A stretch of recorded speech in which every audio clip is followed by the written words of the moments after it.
Ed, because I can't mute myself. Somebody else is on.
I know, but I don't see him.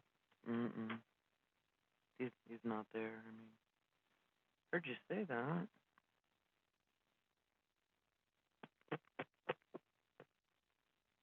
I didn't know. Oh wait, here he is now. Yeah, he's there now. He's got video. He's connecting. We'll give him a second.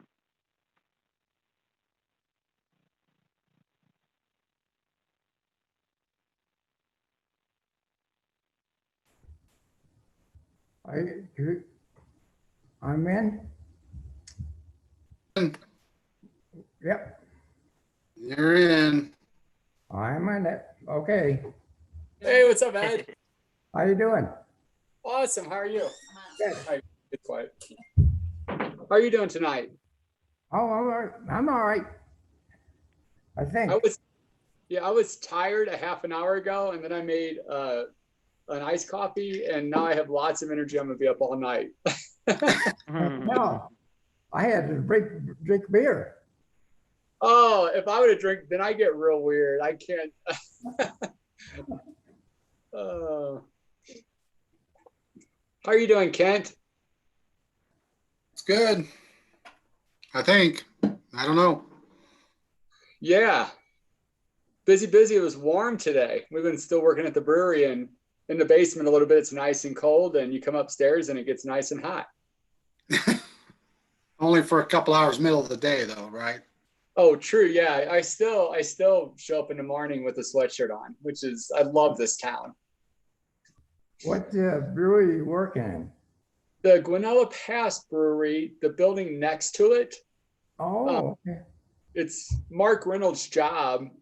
We did all the demo, all the structural, put it back together, and now I'm kind of overseeing the subs for mechanical and plumbing and getting electric Okay. stuff. So Good. heck yeah, busy, busy. Well, this new restaurant here, Yeah. it's busy as heck. It's really busy. Well, I cannot believe because Rick, which worked on that, is working with us again. Um, he's been down there, just doing touch ups and stuff and that. But I cannot believe how busy the lake's been the last couple of weeks. I have never seen that many people around there. Yep. It's crazy. Too many. You know? Yeah.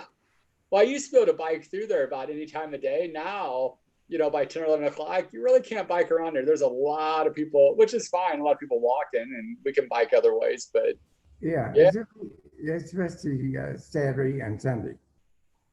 A lot of people. well, and I know too, Kristen lives down, I think by you. And she said you guys are starting to get a lot of people walk through the backyards between the lake and the houses down there and stuff. Not me. Gotcha. That's good. I mean, sometimes people, if they have one person, they make it out to be a lot, but I didn't know. I had one guy walk down to find a dog, I guess. Yeah. And it's the only one. They out there. Yeah, and what I was gonna say too, it's weird how everybody stays around the big lake. I didn't see anybody at the bridge. When you usually do, it's somebody that lives local that will fish from the bridge. Well, it's a lot more people and a lot of people from out of town. Yeah, well, and all those, it's amazing, which I know Craig had said too. I mean, they're slammed at the brewery there, which is, you kind of knew, at least for the summertime, that was going to be a huge hit. So, I think they kind of nailed it. They get all their stuff dialed in. I think they're do well. Hopefully, and it seemed like the historic part, Guanella Pass Brewery there and that, it's been super busy through this week. Last week seemed a little slow. Again, the weekend really are good up there.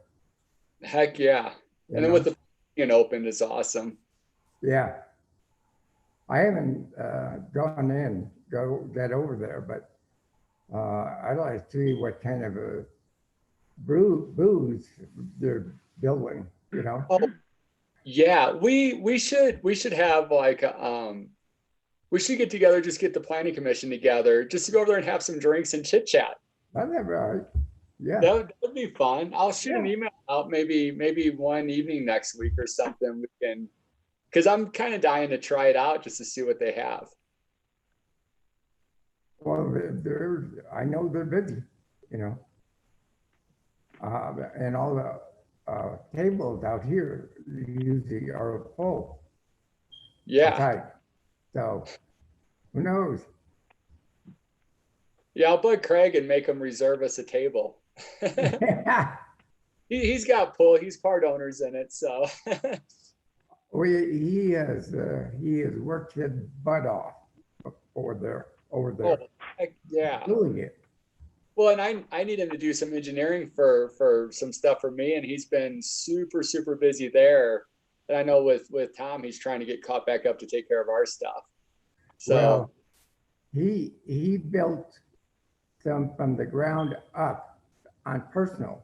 He was doing, yeah, running all the tractors and everything else. yeah, He did it, you know.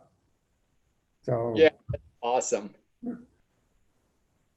I didn't know he was capable of running the backhoes and all the hardware, doing the groundwork, but he did everything. When I was working with him for those couple of years, he's a really good operator. Yeah, When we did the Colorado Adventure Center and all Lawson, he did all the excavating for that. did he? And pretty spot on. Yeah, he's pretty good. And then the couple of houses I did on Rose Street, he dug those. I finished up with the last one we did, but Yeah. Well, I knew he was not an architect. Basically, I didn't. I will do that didn't know that. tomorrow. I'll let you know that it was there. It's Oh, okay. how did he know how much to pay? Dan did it, you said? how are That's you, what I Jen? need to learn how to do. Teach us how I'm to do good. it. How are you? I'm good, How are good. you? I think let's see, I saw Ann. She said that she was going to be out of town, but she's like, well, I can do it from anywhere. And I was like, yeah, true. So Yes. hopefully she'll. Yeah, I was hoping Ann would make it. Kathleen, I think. Was Kathleen here last time? I think she was. Let me look at the minutes. Yeah, she was last time. Gotcha. Can't believe it's been a month already. It's gone fast. Yeah, it has. Oh, But I Jennifer, the reason I was trying it on last week, Yeah. you sent the email announcing today, and I thought it was last week. Oh, So it was a reminder, you mean? yeah, what the first one? Okay, well, I set the setting to have reminders. I just started doing that last week because people kept calling saying, I can't find the link. I can't find the link. So I said, okay, there's a setting. Maybe I should just do it the day before. Would you prefer that so it's not confusing? Or, That'd be all right. okay, I'll Okay. take the one off that's a week before. Yeah. Thanks well, for letting me know. I just screwed up, you know. Yeah. Trying to Well, figure it all out, you know? Yeah, and when you sent the link for the DRC meeting, which I got messed up. I'm like, man, it's weird. We have a meeting on a Thursday instead of a Wednesday, but that was for the DRC meeting, so I figured it out. Oh, but- yeah, that one. And then I had made a mistake. Well, on the next DRC meeting, I had made a mistake on the date. I didn't double check it before I sent it. But I don't know if you got that. I don't think you're on the next DRC. It was the last one. Oh, good. No, Kathleen's but on here. the last- Cool. Too though, so and it worked out good on the last one because we had some issue or some. It was funny because with Mark excused himself because it was for the brewery, and then I got to help answer some questions. So I was glad I hung around anyway, which Mm-hmm. Yeah. It's all good. So it's neat to see how their stuff works too. Yeah. How are you, Kathleen? I am fine, thank you. And you? Awesome. Good. Wow. I was tired an hour ago. I drank some coffee and now I'm gonna be up all night. Oh, I did. Hello? Hello? that Hi. Ann? No, it's Denise. Oh, Denise, we missed you last time. Oh, I'm better. Not perfect yet, but I'm better. Thank you. Can you see me, guys? Because I'm having a hard time. No, I'm in Texas, No. so I don't know if I can get my video through. I'm all the way in Texas visiting my grandbabies, so huh. I will try to do the best I can. We could hear you fine, so that's perfect. Okay. Okay. Okay. Let me see. Oh, Yeah, there you are. okay. Yeah. I got it. Just had to figure out how to work it.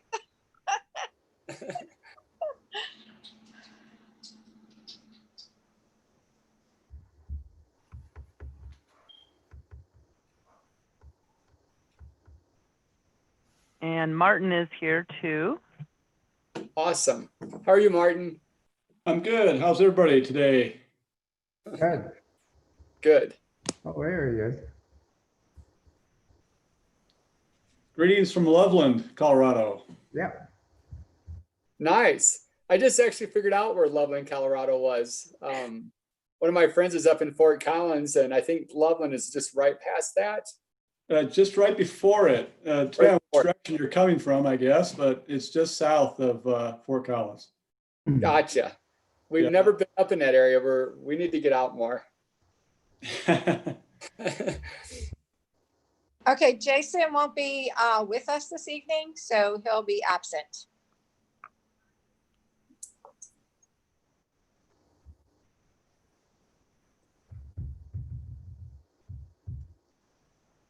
Well, Dwayne, you can start us off, or if you want to wait a couple minutes, see if Ann shows up.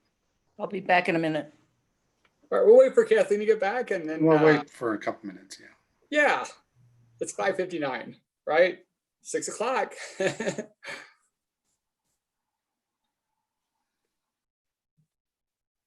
Hey, Ken, any idea when we'll go back to actual having the meetings at or will it stay like this the rest of the year, or is there any time frame? I asked that of the Board of Selectmen last time, and they did not want to go back to in-person meetings. I don't know. That's not really dependent on everybody else. It's what's more comfortable for you all. I think there would be, with just 5 commission members, enough spacing that it wouldn't be a problem to meet back in person if you wanted to. But Yeah, this that's allows people the flexibility like Denise in Texas to attend, Mhm. Yeah, I'm kind of used to this now, so it's fine. And 2, it's if we went back to meeting in person, we probably have to wear the mask, and the mask make it tough also, I think, so yeah. That's true. This also allows Martin to attend from Loveland, and when we need to, so. For sure. It's a much shorter drive. Go and walk. Did you drive around the block and then come back? And then, And then it'd be like us that live in town. Yeah. All right, should we go ahead and call it to order? Are you guys ready, or you want to wait a few minutes to see if Ann's gonna make it? I think we can go ahead and start. We're all here. All right, perfect. Jen, would you like to do roll call? Yes. Dwayne Gazinski, Here. Kathleen Heft, Here. Ed Hoover, Here. and Denise Newton. Here. Okay. All right, can we get a motion to approve the agenda? I motion to approve the agenda as present. Can we get a second? Second, Awesome. The agenda is approved. Dwayne, say all those in favor. And then Sorry, that's what I was missing. All those in favor? I, Hey, Aye. Aye. And even at DRC, I paid close attention on everything that happened. I need to start writing it down. There you go. Yeah.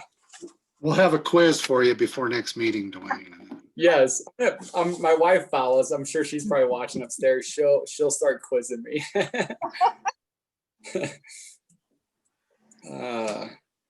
So any new business? I think we just move right to reviewing the 2016 comprehensive plan. Yeah. And we didn't have any audience, any questions from anybody before this meeting. So we haven't had any audience participants have had anything extra to ask of the Planning Commission. Gotcha. Right. But this month's review of the comprehensive plan update from 2016 is the plan theme, a healthy economy. And I'll let Martin Landers introduce and talk about what the healthy economy meant in 2016, and then have a couple questions at the end here that we need to ask the commission to review it or give the input for. All right. Well, thanks, Ken, and welcome everyone. I recall that last time we talked about a compact community, and then prior to that, we talked about unique character. So I believe this is at least the third plan theme that we've reviewed, and there are a total of 7 plan themes in the comprehensive plan. Each one is essentially an individual chapter of the plan. And they're all framed by what we call the policy framework, where we have a plan theme that is headed up by a goal. And then within the particular section, we have the background, and we have a chart that talks about key strategies and priority actions. And the key strategies are essentially a statement of a specific approach that's used to accomplish the theme goal. And then the priority actions are a statement of a specific initiative based on its ability to implement the key strategy. So when we look at this theme of a healthy community, the goal for this, and I'm referencing the information in your packet on page 21 and 22. Background, the theme goal for this is that we will promote the diversification of our economy, encourage development and activities that will attract visitors during all seasons of the year. And as you know, Georgetown economy is really dependent on tourism. Other industries within the community, local government, I guess you could consider an industry. Kent might have an opinion on that, but really it's tourism that is very important for Georgetown's economy, and in particular sales tax revenue. And because obviously sales tax revenue is going to fund a lot of the improvements and services for the community. I think it's probably about 80+% of the town's budget is derived from sales tax revenues. So tourism is very important. We talk about tourism within this background regarding a healthy economy. We also talk about the importance of improvements that will help foster that economy, and one of which is the gateway coming into town, and that sequence when you arrive into the community. One of the big issues back in 2016 when we were working on the town was the improvement of Argentine from 11th all the way up to 6th. And of course, most of that work, or a good deal of it at this point in time, is completed. It's been a few months since I've been up there. Last time I was up there, they were right in the middle of some of those improvements. So hopefully, they're finishing it right now. The street lights are this week being installed from the fork, which is Loop Drive, up to 6th, and that'll be installed by the end of this week.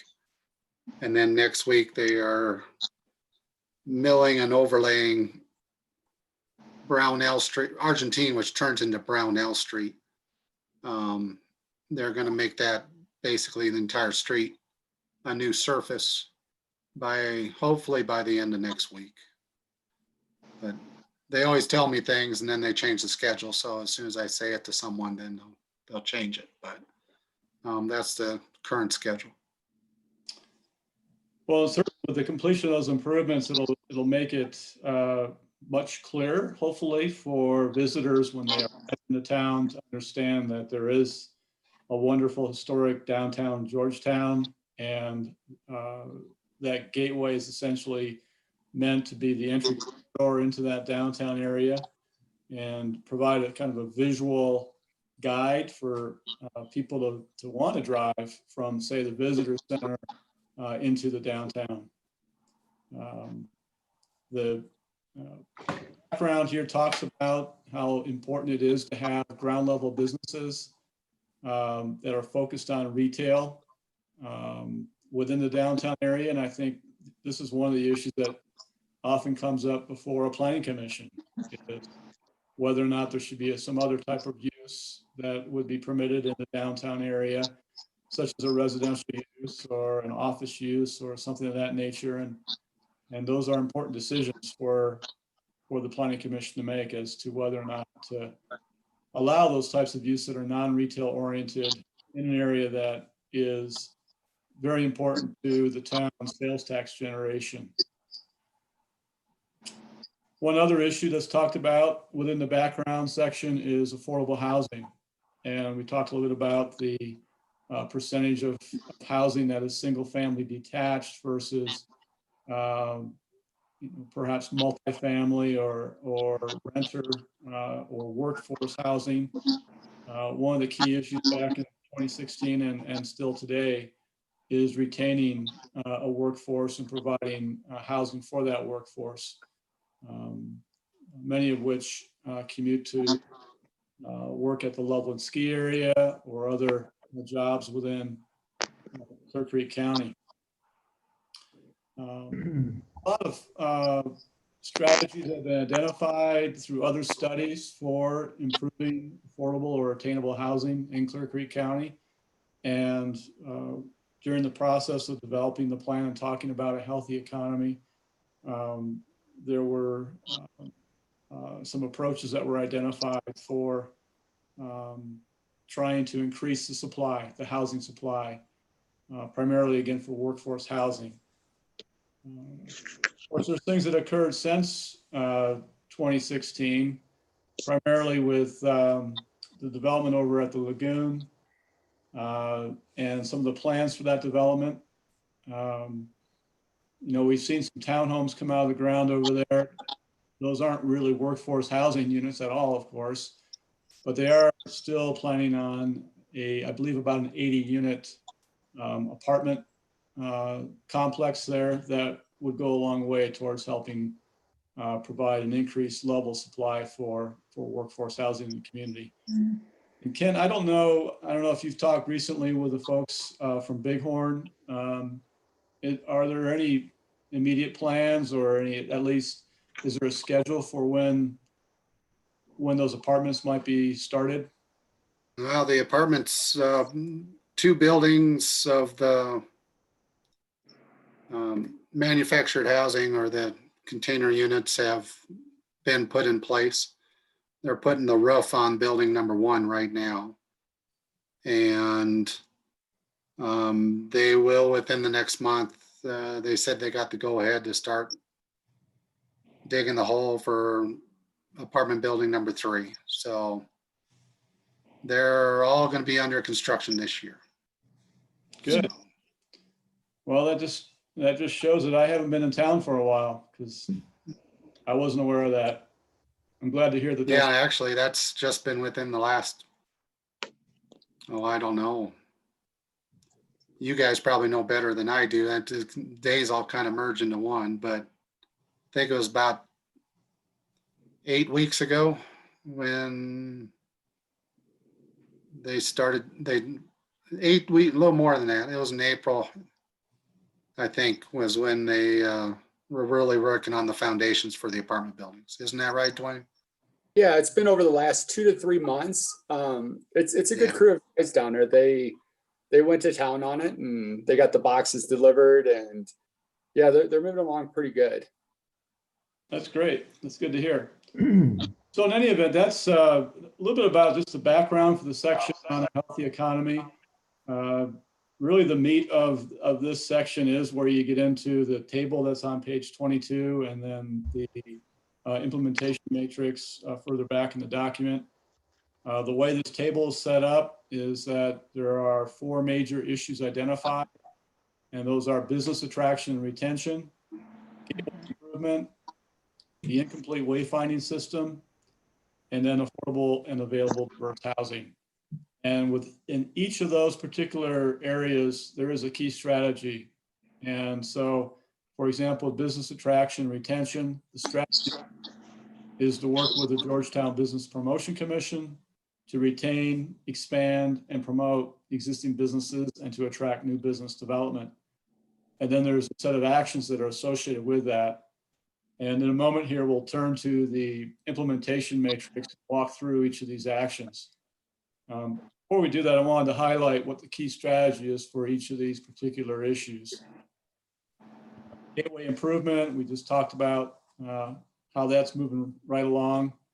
And the strategy there is to complete Georgetown's gateway arrival sequence. And has been done along those lines, of course, since 2016.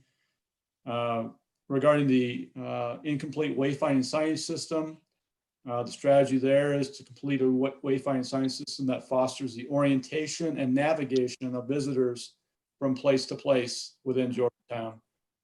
There's been some work along those lines, but certainly it isn't complete. And it's something that I know Kent and I have talked about a little bit in terms of how to maybe provide a comprehensive approach to wayfinding within the community. And then finally, the issue of affordable and available housing, and that gets right to the organizations that are involved in that. The strategy there is to work with Clear Creek County and the Summit County Combined Housing Authority to identify those housing options for expanding the availability of workforce housing in Georgetown. Again, it's great to hear that we've got the Bighorn Apartments coming up.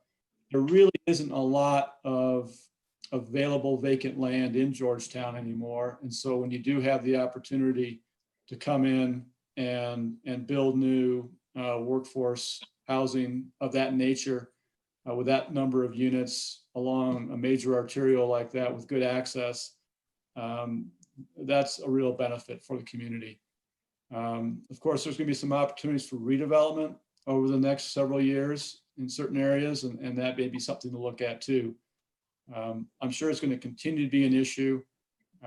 Housing is not getting any cheaper, and there's still a need for people to be gainfully employed in the community that need a place to live in the community. So that's going to be an issue that I think will continue to be at the forefront for Georgetown, and one that will need to be continuously revisited and addressed. So with that, again, just kind of a brief overview of this section. I'd like to move to the implementation matrix and talk about each of these actions specifically. And Martin, before you go there, yeah, just want to ask the commission and try to get their input. What do you guys, as you reviewed these 4 areas and for the key strategies and priority actions, do you agree with them, or do you have any initial comments before we get to the matrix that's in the back of the book regarding them? Regarding these 4 categories that have been placed out for a healthy economy. I'm in agreement. Do you have any initial thoughts regarding them or anything?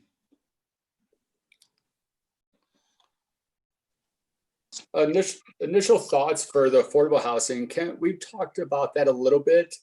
The town still owns that one little square section kind of past 14th Street still. I don't know how that, if that doesn't necessarily become part of the board, but how do we move forward down the road with that? Because in my eyes, true affordable housing, anytime you have an outside investor, they're always looking to make a profit. How can we keep that in-house with the town, with local builders, to actually truly make that affordable? Is that, does the town try to hang on to that? And the town, we build it, build local builders build it, and then the town has it, they rent it out, make it affordable. Is that possible? That's one method. I'm sure Martin has seen in his communities, different ways of approaching it. That is one method of how to do it. There are some other methods that can be done. Martin, if you can Sure. see what you've seen. Yes, I think, really there's two approaches. One is the market-based approach, without any kind of strong government intervention. And I think that's typically what we see, although even with the market-based approaches, there's certain things that developers will get in terms of tax benefits, depending on whether they're putting housing in place that is set aside for certain income levels. If they're earning, say, 80% of the average median income or less, and they set aside, say, a certain percentage of those units for people that are earning in that particular category, they will get tax benefits for doing that. So there's some federal and even state incentives for doing that. In terms of the town getting involved, as you mentioned, there is certain carrots that the town can offer to developers, and especially developers that are savvy in developing affordable or attainable housing. And one of which is to provide the land, which is a significant cost for developers. So if you do have land that's available in a location that makes sense, and when I say makes sense, has good access, there's ease of circulation, and the density of which won't affect adjacent residential areas that may be at a lower density. There's access to good service and that type of thing. If you do have land that's available and you do get a little bit more aggressive about it, you can link up with those developers that are focused on developing affordable housing. The one example that I have from my own experience is working with the city of Steamboat Springs and bringing in a group called Quorum Real Estate to develop. And I think there was probably a couple hundred apartment units that were all, or a good majority of them, I think almost all of them actually, were set up so that they were at 80% or less of the average median income. And I think some of them were even set aside for 60% or less. And so they were just very adept at doing that type of work, and they've been a very nice product. Very, from an aesthetic and design standpoint, it fit in very well.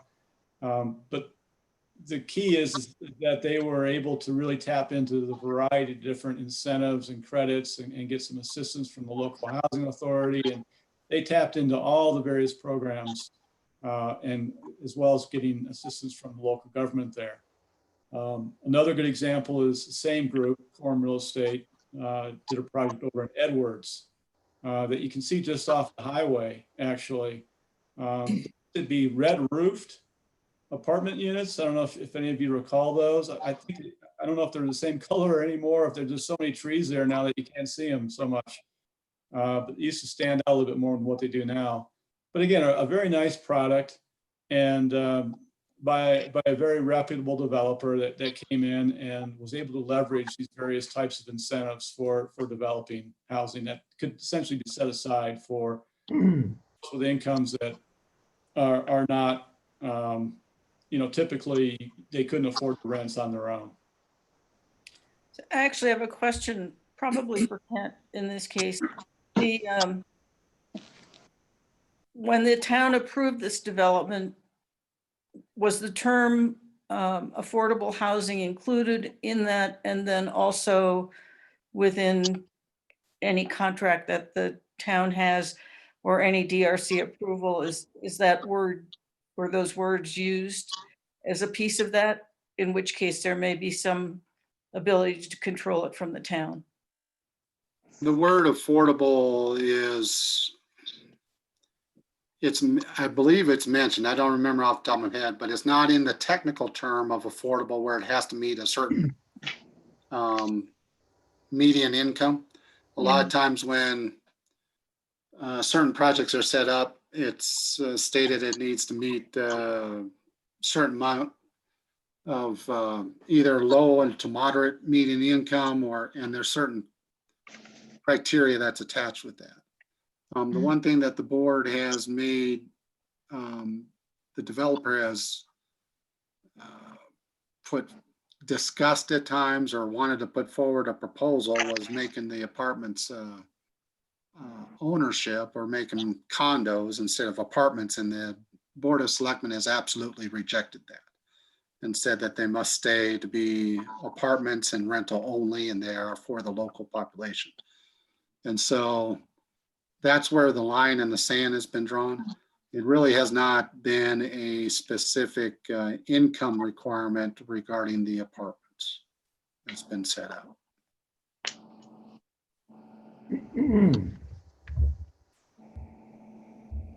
So as far as the ones that are under construction now, I also think regarding the mill site property, there are a couple ways to approach that, but with some of the developments Martin's talking about, and we've had some people discuss or poking around, seeing if there's a project that could happen here in Georgetown, is oftentimes the size of the project that qualifies for tax credits, which is very important for those types of developers or for the people purchasing the property if it's a for purchase type of situation. A multiple unit complex, even if it was small, if it was only 8 to 10 units, it's still a multiple unit. Just like the similar one that's at Griffith and, 14th. Yeah, 14th or, yeah, is it 14th or, yeah, just off of that. 14th Griffith, yeah. That's only 10 units. And another one of those would be nice to have, but that a lot of times doesn't qualify for certain of the tax credit programs. There are some smaller units that are coming along, so that tends to be where the discussion starts having an obstacle that it can't overcome, is them pursuing those type of financing programs in order to help them achieve building the product, no matter who ends up owning or managing the product when it's completed. But that's the size project that will work well here in Georgetown, is anytime you can have another half dozen to 10 different living places for people, that helps our total number of units that are available for rent. So it has more of impact here than it does in a large city where it's a 200 unit apartment complex, just because of percentage wise. Well, yeah, Ken, I would be curious. I would be more curious to see how many units we could get out of that space also that still fits in with the town. Right.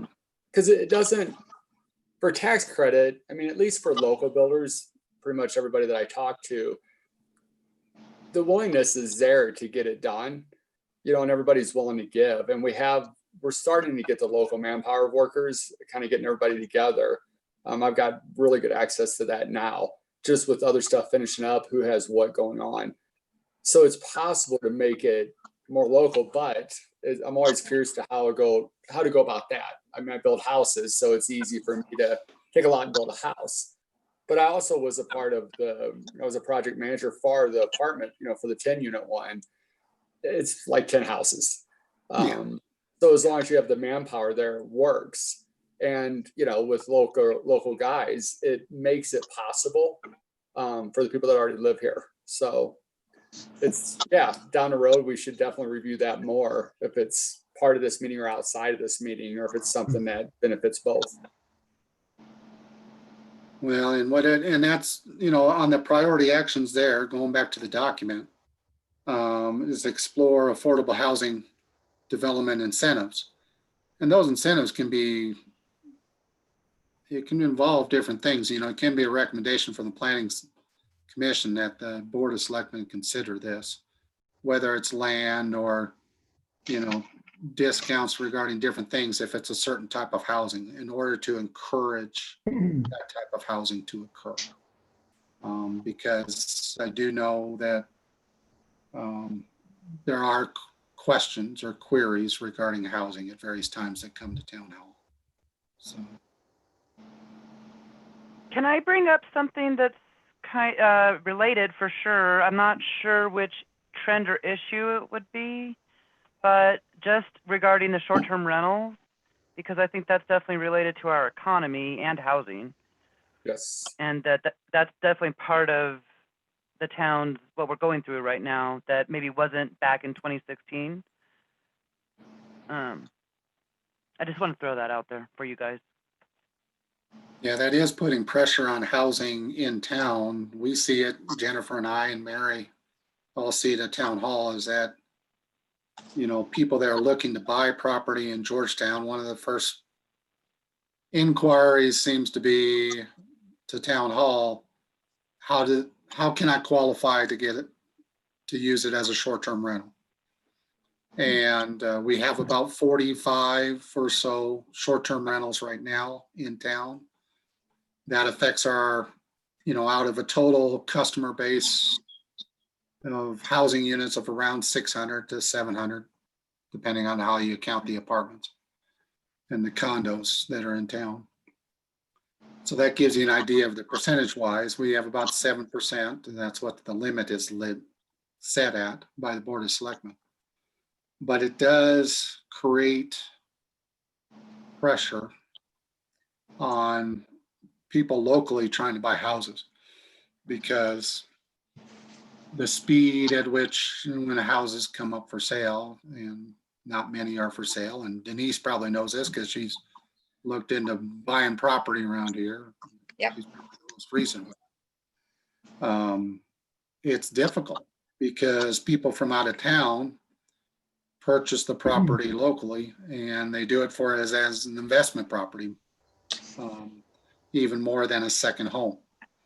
So it does put pressure in the types of housing that occurs, even in the condominium complexes. It becomes a pressure for some of those for sale, even though now in 2 wards we are at the limit.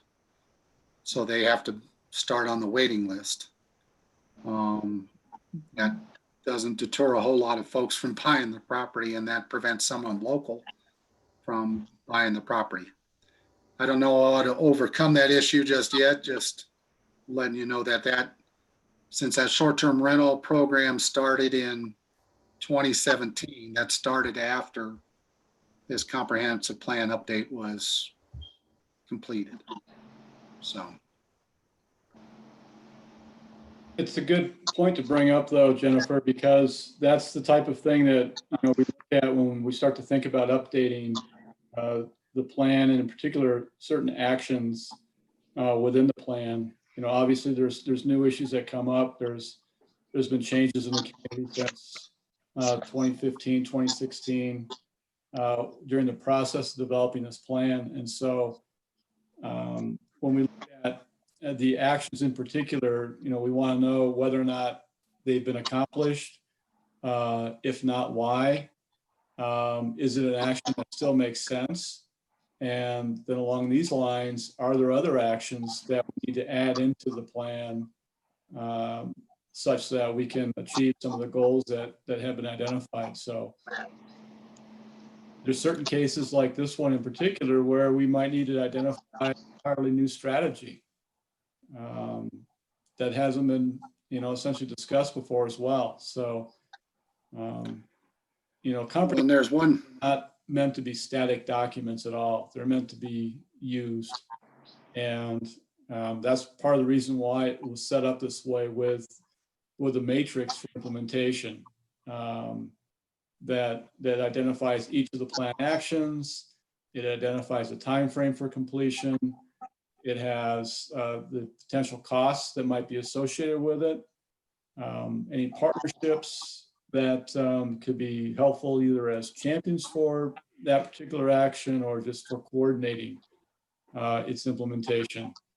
And then we've attempted also to prioritize these actions, which kind of gives some sense of urgency to how soon they should be addressed.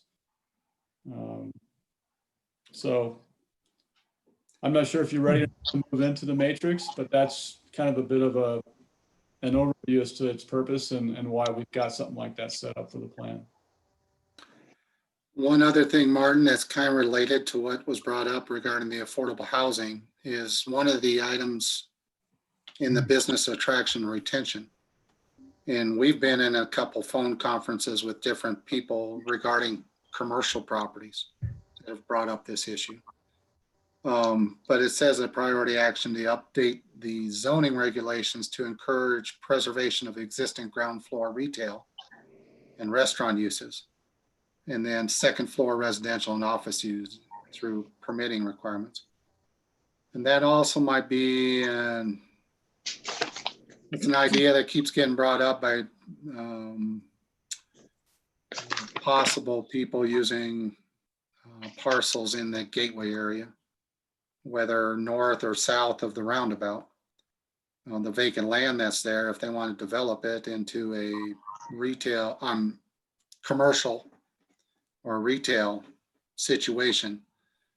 And especially in the current retail environment, just from 2020, and we don't know how long this is going to continue or whatever the new, I hate calling it the new normal or what's going to be in subsequent years, is having a mixed use kind of lessens the pressure on either to be successful the entire time.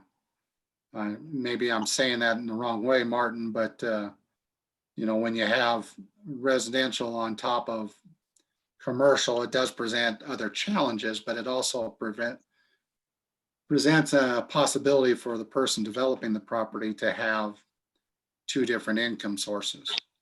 And if part of it is ours is, to try to have some more affordable housing at some location, it might be helpful to have some housing availability on top of if there would be additional commercial built into the town. Yeah, you're right. I mean, that's, and I think this, like you said, this just came up in a call that we had with a particular potential applicant, I think for the commercial property across the street from the Bighorn property. And the idea of putting in essentially a combination of housing with commercial. And I think we're basically live work units. So they're they're basically a small apartment or dwelling that is made as a part of a commercial development that in some cases is a part of the actual commercial operation below it. So somebody can come in and buy a live work unit and essentially live on top of their business. But that's just the kind of flexibility that is needed, to bring more housing into the community. And right now the code does not allow for that. It doesn't have that set up. So if somebody wanted to do something like that, the only way they could do it is through what's called a planned unit development approach, where they essentially create their own zoning for a property that supersedes the underlying zoning. But applicants are very hesitant to want to go through a process like that. They know it's time consuming, expensive, without any kind of predictable outcome. And the thing that developers and applicants probably dislike the most is the lack of predictability when they're putting a lot of money on the line up front, trying to get something approved. And that's why the more traditional zoning categories make a lot more sense. If you're already allowing, say, a live work unit to be a use by right, say, within the commercial gateway district, then it's much easier for an applicant to want to take that risk and move forward with that type of development. So that does get to some of the actions where we start talking about updating the land use code for various reasons. One of them, which under this particular one, it's not just in that particular section, but it also talks about updating the land use code to reduce obstacles associated with attracting new businesses by streamlining development review and permitting processes. So whatever we can do within the code to make it easier to get through the process while still ensuring for a high level of quality development is certainly in the town's best interest as well. There's another one here to review the zoning regulations for opportunities to reduce housing costs, such as density bonuses, as well as increasing housing supply, for example, accessory dwelling units. So there's various things that we can do within the town's planning tools, primarily the land use regulations, to try to encourage more affordable housing, more housing opportunities, more of an ability for applicants to want to come in and build housing or add additional dwelling units to the community. So some of these actions, again, they are ones that continue to be explored and visited. And I think there's the timing really depends on essentially the town's political will for wanting to do this. And it's just a matter of deciding it's something that we want to undertake and then moving forward with it. Well, and I also, appreciate what you said, Martin, but it's also trying to keep the values that Georgetown holds dear, as far as that there's more than adequate review. Even if it's a streamlined process, there is opportunity for review by the appropriate bodies within Georgetown. And that even if there's additional dwelling units, is trying to keep the density into what we talked about last time as far as a compact community. In that we're not looking at building skyscrapers here or, the huge things. It's trying to add units here and there so it helps with the housing situation overall. It's not trying to destroy or try to significantly change what Georgetown already is. That's right. When we look at what has been identified here, things like accessory dwelling units, I think are a real good example of that, Ken, where you're trying to fit in something into an existing area that will not affect the overall character of that neighborhood, yet might provide another opportunity for, let's say, a worker to have a place to live in the community at an affordable price. Martin, what do you call the accessory living? I'm sorry. An accessory living unit, Martin, how does that define? What is that? Yeah, that's an accessory dwelling unit. They're also known as mother-in-law apartments. Typically, you'll see them as maybe somebody has a garage that they have built an apartment on the upper level of, or it can be, let's say, a little cottage in a rear yard or adjacent to an alleyway. It's basically, they're fairly small. They're typically anywhere from about 400 square feet to 600 or 800 square feet at the most. They're generally not very big in terms of size.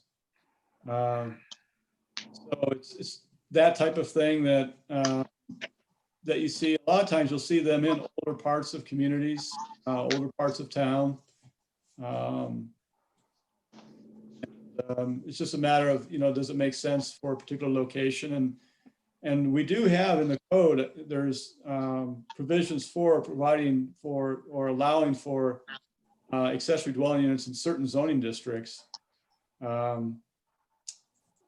think it's a matter of taking a look at that, and is it working effectively? Are there some other things that we can put in place to try to remove any barriers that might be out there to providing for someone who wants to actually do something like this? That's all part of the questions we start looking at accessory units in particular.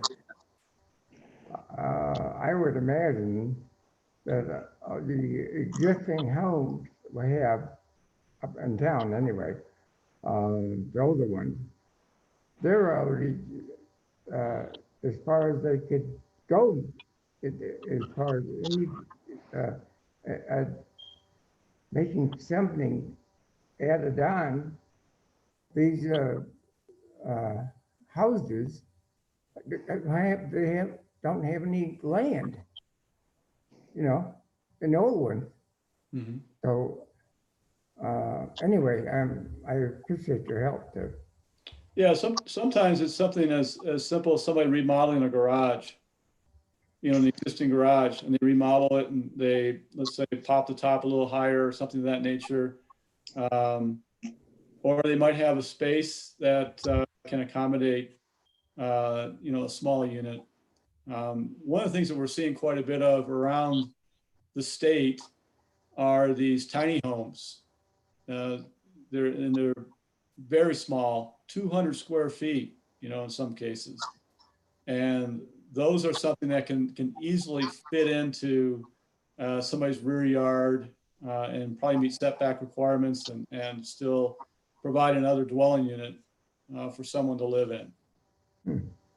But there are costs associated with doing that. And there's issues with, adjacent impacts that need to be addressed as well. So it's not just a slam dunk that, somebody wants to come in and do something like this. It probably still would review at a level of review by, of course, both the DRC as well as, say, the Planning Commission and the board as say, a special use. Yeah.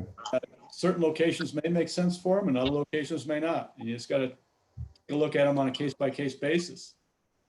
But I think the point is trying to provide a variety of options and look at a lot of different strategies for trying to encourage, more workforce housing in the community that makes sense for Georgetown, that's still compatible with the character of the area, that doesn't, in all cases, create negative impacts. Well, I think the key thing too is because we did an ADU on the back of a house last year.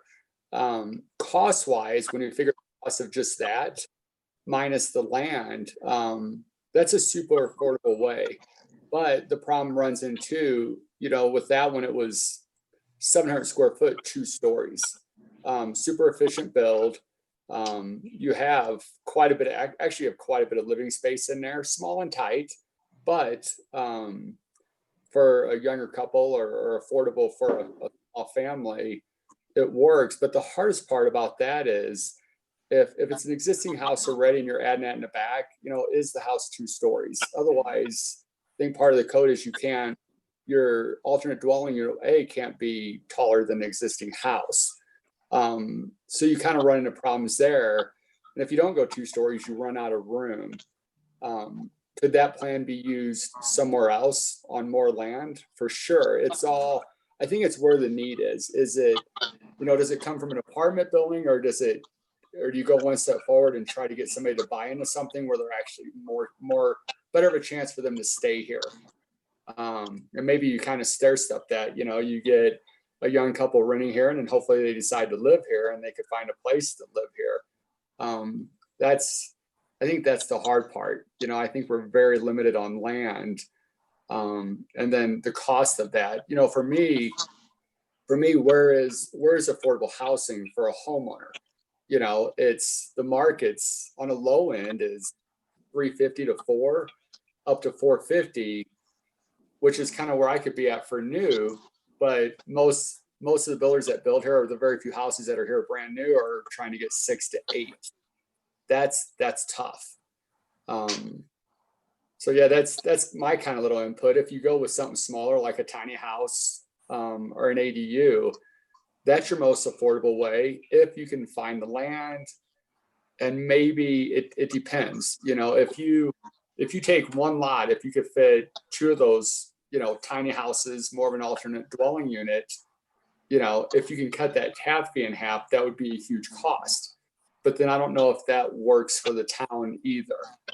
You know, that's the other tough things. You know, how do you break that price down?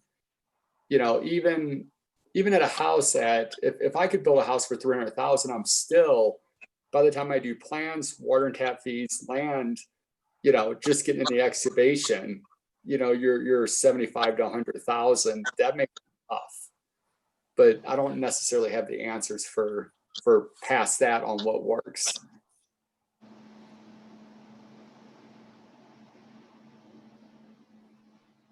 I don't know if that helps you out, Ed, with, you know, I mean, I think it's kind of the same thing. It's tough. You can add that, but we don't have, you know, 20 or 30 acres on the edge of town where we can build something either. Our properties are very limited. Yes. In quantity and the size, basically. They're not big properties. Some out here on my side, marginal, you know, how big they are. They're building a brand new one right next to me, and no land. It's basically closed. Yeah. You know, and the land to the south that's for sale, they almost put a big house in there, but they were turned down. You know, and basically the whole property was the house, and how you can't get bigger. So I was wondering how much actual land is for sale for building on up here. You know, what do we have?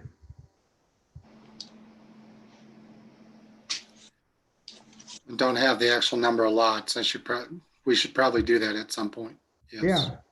Yeah, we're talking about land and property and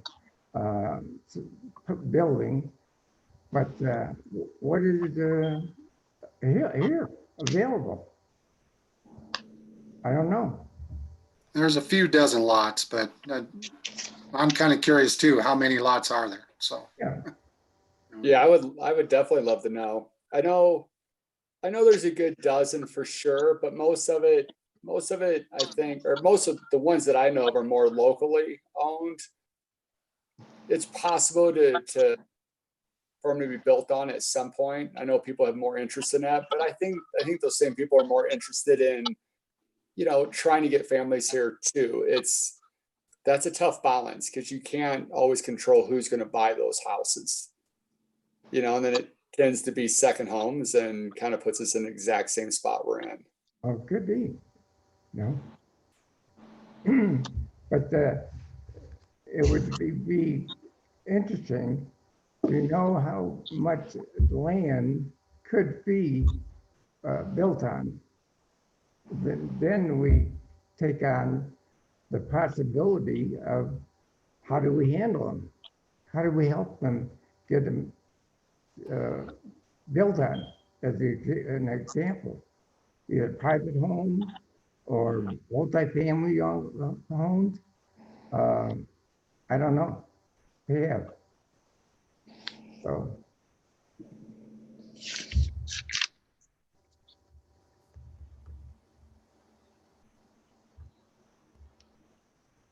That's okay. I appreciate what you said, Ed, and I guess move on to the implementation matrix. Martin. Yeah, that's the implementation matrix on page 37 and 38. We've got, again, the list of actions, and I think there's what, 8 of them here. And as I mentioned earlier, they're all kind of set up so they have a priority assigned, a time frame, a cost, partnerships, and then there's a column for a completion date. We've talked about a few of these. Kent, I don't know how you want to proceed with this at this point with the actions themselves. But again, we've talked about several of these in terms of updating the land use code or reviewing the town zoning regulations, exploring affordable housing development incentives. Those are the ones that really address the housing issues. It's really, in addition to the issues that we've talked about, from the town's ability to try to incentivize it's a matter of looking at the regulations.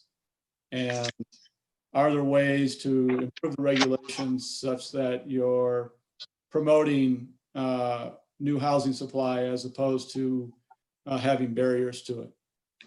A major issue. It's an issue in communities across the country. And clearly one of the key strategies here is to look at the codes and figure out how you can try to incentivize it. So 3 of the strategies are associated with that. Well, and then the workforce housing, I think and I guess I would ask if the members agree with that there's a need for additional workforce housing, or do you still see that in 2020 as it was in 2016 regarding workforce housing? Is that still a goal that should be pursued by the town of Georgetown? Well, I would say that it has to do with whether or not the apartments being built now can qualify as that workforce housing. Assuming they go ahead, they get completed, and they are in reasonable price zones, then I would say we don't need more than that. That's a huge increase already. well, yeah. But that's some assumptions in there. The problem I see with that is, and just knowing, kind of knowing of the developer for that, and along the guidelines of what extended to that, and just from past experience of just no different than with the apartment on 14th and Griffith, based on our workforce and what we need at the employees making $10 to $20 an hour, can they afford a 1-bedroom at $1,300 a month, or a $1,500 to $1,600 at a 2-bedroom? I see a lot of those getting rented out by more people that want a little vacation place in that price range. It's hard to say. I don't know if that necessarily affects those types of people. But then also too, I don't know if a person, paying out that kind of money, sure, we get them here for a year, but they're barely making payments. They don't stick around. But also too, I don't know how many people have come and gone in the building over here either. I mean, I'm kind of with you on it, Kathleen. There's definitely enough spaces there, but does it qualify for what people need to make? I think that's a tough one. It's such a huge increase that in numbers, that it actually might begin to bring down some of the numbers in the older places. Right. I think, So it might we be have to see how that works out, or we need to look into options to be able to control costs of of rentals in those places, either by certain other incentives or whatever it would take. Yeah, and it's like I was saying before, when we started on that apartment building over here, it was, obviously it wasn't a signed contract through the town, but with Steve, it was, oh yeah, we're definitely doing affordable housing. We're going to try to be at $800 or $900 a month for a 1-bedroom. But when he got closer to it being done, he just listed it as apartments for rent in town, and he had 50 people in the first night. So it was, and he's a businessman. You can't, it's tough to tell somebody they shouldn't make what they can off of a building for rentals, but that's how you end up with $1,300 to $1,500 a month, and, that's a huge increase, $300, $400, $500 extra a month is a lot of money. That's a make or break for a local person to live and work here in town. And I know all the local places. When we had our coffee shop, we struggled with finding people that wanted to stick around, and that's at $15 an hour, just because, unless it's a young college, young high school kid or a college kid living at home, that's a tough one. So I think it's definitely, I get what you're saying 100%, Kathleen, but to me, it's something we should try to stay on top of. Do the rest of you guys kind of agree with that?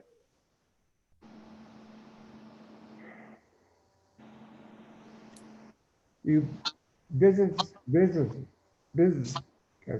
excuse me, people that are owning the properties and building those units, they're in the business, make money. Yeah. And I don't think our town is big enough to subsidize anything.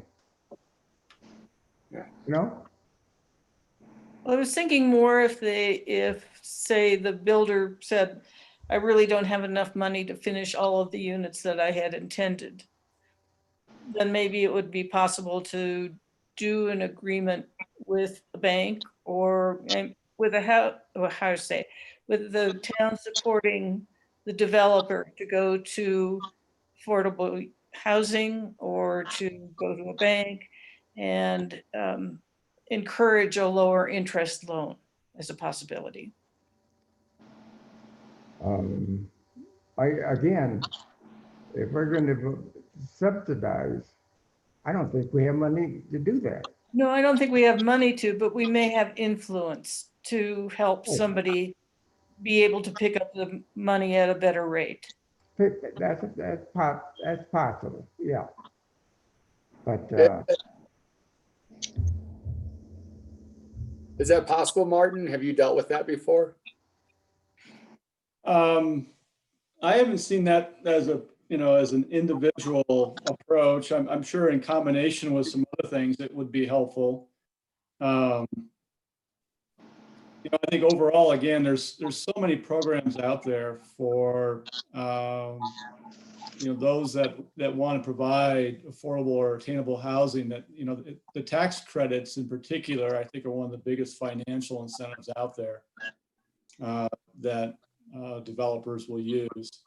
In terms of local government, usually it's just the provision of land and working with the code in terms of streamlining the process and making it easier to get through the process, because for applicants, time is money. And to the degree that you can save them time, you save them money. So I'm sorry, finish, go ahead. I was just going to say, from a local government standpoint, typically it's what are the opportunities out there with town-owned land, and what are the things you can do with your code. That's not to say there's other things that may be out there, such as what you're suggesting, Kathleen. The building that is at the corner of Taos and 7th, 2-story building, looks like a house on the outside. There's an office downstairs, and it's either 2 or 3 apartments. Was an affordable housing unit, and the rents are kept low. some of the funding for the restoration of that building, which had been burned out, came from, I don't know the names of the agencies, and there are people around who are familiar with it. Mhm. But it was built largely with the support of those organizations, and the rental units are still very reasonable. Yeah, and I think, you have an asset right there in the county with the housing authority, that can tap into all those different funding sources and programs. So, I mean, that's a tiny project, but it's an example of how Sure. something small can move forward. One suggestion, Kent, may be to bring in someone from the housing authority that can speak to, some of these opportunities that you might have as a local government, and how you might be able to leverage some of your own resources to help promote more attainable or affordable housing in the community. Sure.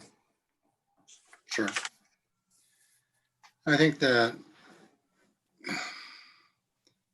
yes, I agree with that, Martin. And that, I guess for the planning commission itself, it's just to realize that there may be additional discussion on a variety of different housing options as they come up, as some people bring up. Just to see whether they should be encouraged or discouraged, on the individual things that come forward, even before there's an actual application before you, as it comes up. The one other thing on this, as far as the implementation matrix, that I think can be done or should be updated, and Dwayne, you toured the town regarding the wayfinding plan, that I think that's something that the planning commission could do or could review or could provide input on to update and add to what the wayfinding signage is in town. That would be helpful both to visitors and to sometimes for residents themselves regarding different things. So. Yes, definitely. And Kathleen, you're a huge part of all the wayfinding signs that exist right now, correct? Well, I wouldn't call it huge, but I've been involved. Yes. Yeah. And and that's the thing too now, with so much stuff going on at the lake with the bike path and stuff. Yeah, that's something that for sure it would be fun with you guys to go and take a look at and see, updating that up to now from where it was. When I had went and looked at that with Cindy, the signs that are in existence are already great. But we just need more to keep getting people where they need to go, which is, usually the tourists, and help them find their way around our beautiful town. The work on Argentine Brownell is really nicely done, and I think in Yes. some ways it becomes its own signage. I mean, just by the nature of the design and how people get into town, I think it's pretty clear that has worked out without having to necessarily put up a sign that says, go here and turn there. It's just, Correct. Because of the public nature of the lighting, the sidewalks, all of that, it really comes out, I think, very well. Well, and it sometime soon, it's just like the people at the visitor centers keep relaying questions they receive as far as where's the lake. You wouldn't think that would be a problem, but it is from right off the roundabout. Or where are the trails, where's Lagoon, where are the businesses in a different direction than just 6th Street. Mhm. And so some of that, just realizing that there's other parts to town. So, and what, to be helpful in that, I guess. And then also regarding the pedestrian, now we're having a pretty good, decent pedestrian all the way from the roundabout to downtown. with that addition of the sidewalk along Argentine and Brownell. Although the block between 7th and 6th, we do still need to add sidewalk there. But there's not a good pathway, and that when I keep driving down just because of the project down there. And the people currently living there in the townhomes and in the Clear Creek condos and a couple other places. To get up to the roundabout from the north side, we need to have some pedestrian way to get that way as well. That's not on the road. I don't want. I used to be worried about hitting someone after a meeting in the dark on Argentine. That's less so now with the sidewalk there. And now it's the people walking on the road north of the roundabout.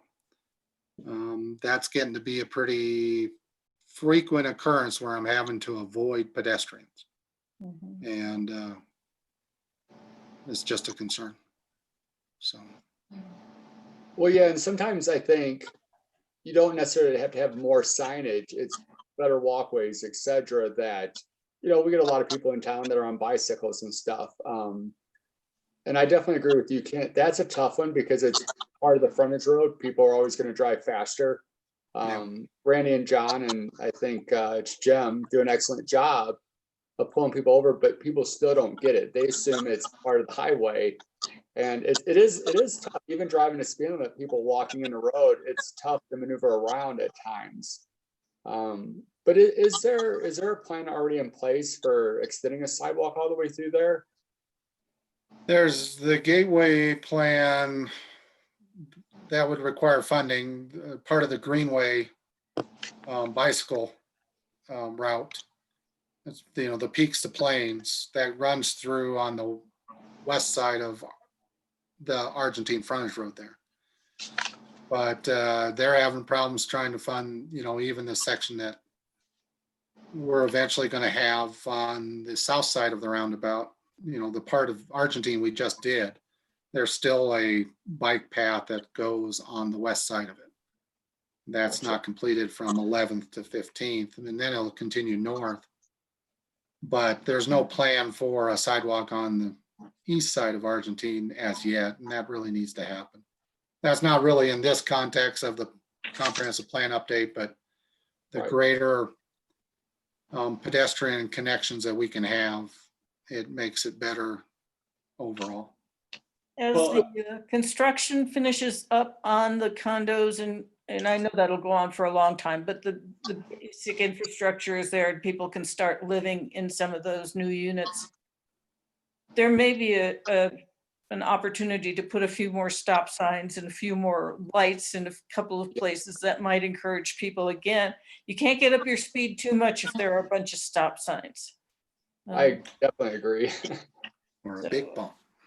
Yeah. Yes, and then there are the big bumps. The current action that does address this is to update the Gateway Master Plan in that existing plan that's out there right now, and extending pedestrian access, for example, north of 15th along Argentine and Alvarado Road. Right. So it is listed in your current comprehensive plan to do that. And given the fact that the Bighorn development is now in there, and that there are going to be a lot more people living out there, the fact that right now it's a number 3 priority in the midterm is, you know, should be of concern, because it's something that probably should move to the forefront given what's heard out there since the plan was adopted. It seems like it would be a higher priority what it is right now. At least that would be our recommendation if we were doing the plan today. We'd be looking at setting that up as a much higher priority to do that.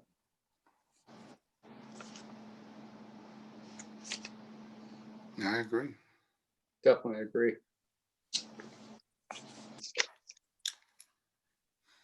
Any other comments, concerns, complaints, or questions from the group?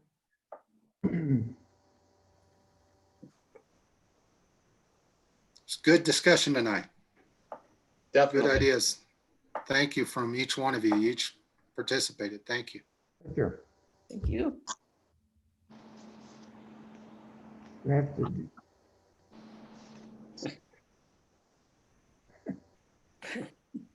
Okay. You guys, when you guys are done, I just want to remind you about the minutes, that's all. Yes.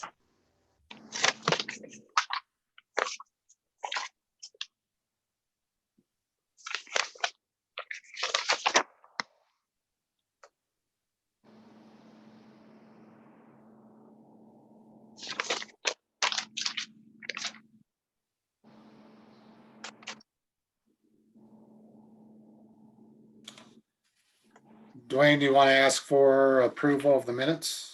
Yes, can we get Or a a motion? motion to approve? Yeah, motion to approve the May 1, 2020 meeting minutes, Unless there's any changes. unless there's any changes. Move to approve. I second. All in favor, say aye. Aye. Aye. All right, And that's it. then I just wanted to make sure you guys all have the planning commission big 3-ring binder, right? Yes. Okay, because it's got the whole comp plan in there for you. So I know I run off copies for the packet, but I just wanted to make sure you guys knew that it was in your 3-ring binder too, the whole thing. Okay. Okay, cool. it's also on the internet. Oh yeah, true. Good point. Okay. So, yeah, it's all there. All right, well, awesome, guys. It was a great meeting, and I guess we can adjourn. Do I hear a motion? Yeah. Motion. We get a second. All in favor? Aye. Aye. Aye. I, Good night. Good night, night. Thanks, you guys. Yeah. Thank Thanks, you. Mark. Everybody have a great evening. Bye-bye. goodbye.